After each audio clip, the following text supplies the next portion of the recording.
আমরা জনগণকে নিয়ে ক্ষমতায় যেতে চাই। কোনো আনহোলি নেক্সাসকে কোনো ম্যানেজ করে আমরা কোনো কন্ট্রোলডভাবে আমরা ক্ষমতায় যেতে চাই না। বিষয়গুলো নিয়ে আমরা সেখানে ডিটেল আমরা কথা বলেছি, আমরা ঘটনাকে সেখানে বর্ণনা করেছি।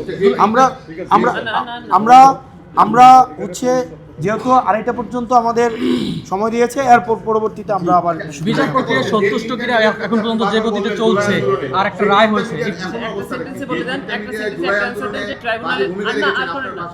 এখন কি অবস্থা?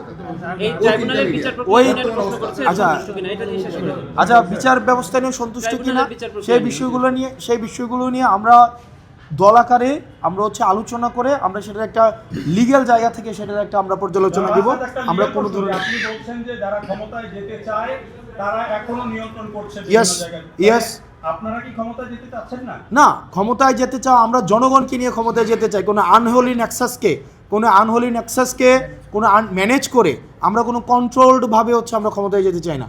আমরা জনগণকে সাথে নিয়ে, জনগণ যদি আমাদেরকে ম্যান্ডেট দেয়, জনগণকে যদি তারা যদি মনে করে আমরা ক্ষমতায় যাওয়ার উপযোগী আমরা যাইতে চাই, কোনো মিডিয়াকে নিয়ন্ত্রণ করার মধ্য দিয়ে, ব্যুরোক্রেসিকে নিয়ন্ত্রণ করার মধ্য দিয়ে, মিলিটারিকে নিয়ন্ত্রণ করার মধ্য দিয়ে, পাশের দেশ ভারতের কনসেন্ট নিয়ে আমরা কোনো ক্ষমতায় যেতে চাই না। ধন্যবাদ সবাইকে। সালামু আলাইকুম।